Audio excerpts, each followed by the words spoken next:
Hello friends आपनालोक सकलोके मोर चेनेलटुले पुनर स्वागतम जनाइছো।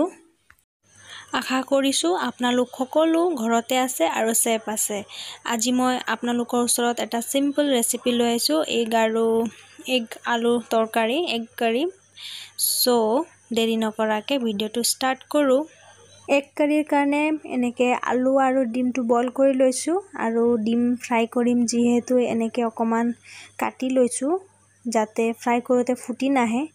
এতিয়া গেছত কেৰাহী এটা বহাই লৈছো আৰু তেল দি দিছো।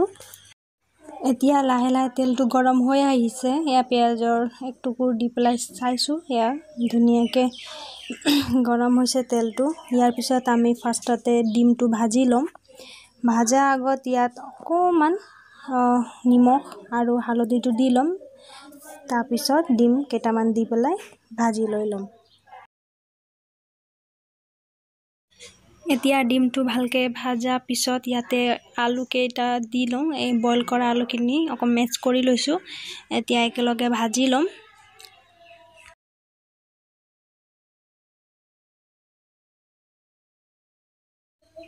এতিয়া আলু আৰু ডিম ভালকে ভাজি হৈ গল। এতিয়া এখিনি গুটেখিনি কাঢ়ি লম।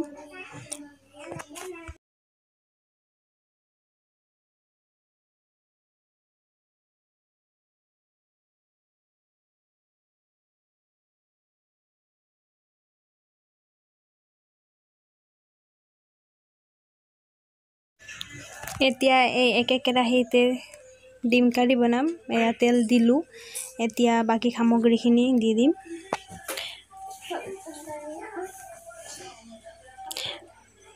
তেল গৰম হৈ গৈছে। এতিয়া ইয়াত পিয়াজ দিম।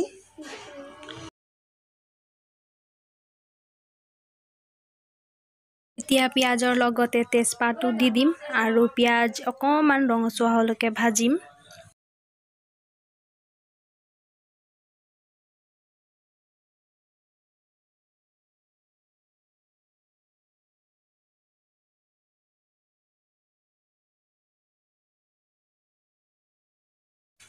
পিয়াজ ৰঙা হৈছে আৰু ইয়াত অকমান হালধি তাৰ পিছত জিৰা গুড়া গৰম মছলা ধনিয়া পাউডাৰ আৰু নিমখ দি দিম।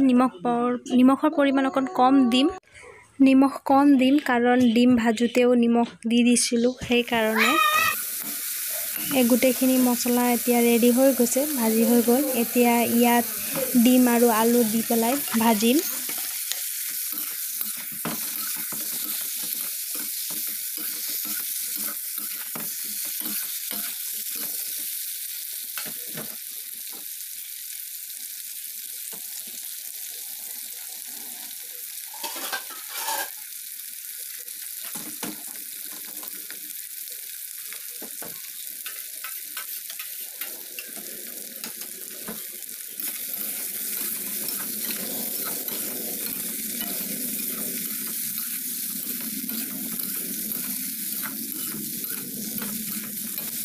ডিম আলু ভালকে ভাজি হৈ গৈছে। মছলাটো ভালকে খাপ খাই গৈছে ডিমৰ সতি। তাৰ পিছত এতিয়া পানী দি দিছো এক কাপ। দিয়াটো দেখাব নোৱাৰিলো। এতিয়া দিয়াৰ পিছত উতলাই দিম। তাৰ পিছত আমাৰ এগ কাৰীটো ৰেডি হৈ যাব। পানীটো ভালকে খাপ খোৱালৈকে ঢাকি পেলাই থৈ দিছো। এতিয়া পানীও শুকাই আহিছে আৰু আমাৰ ডিম কাৰী এগ কাৰীও ৰেডি হৈ আহিছে। এতিয়া ধুনীয়াকে বল এটাত কাঢ়ি লৈছো। এয়া চাওক কি ধুনীয়া লাগিছে নহয় জানো দেখিবলৈ আৰু খাবলৈও বিৰাট ধুনীয়া হৈছিল।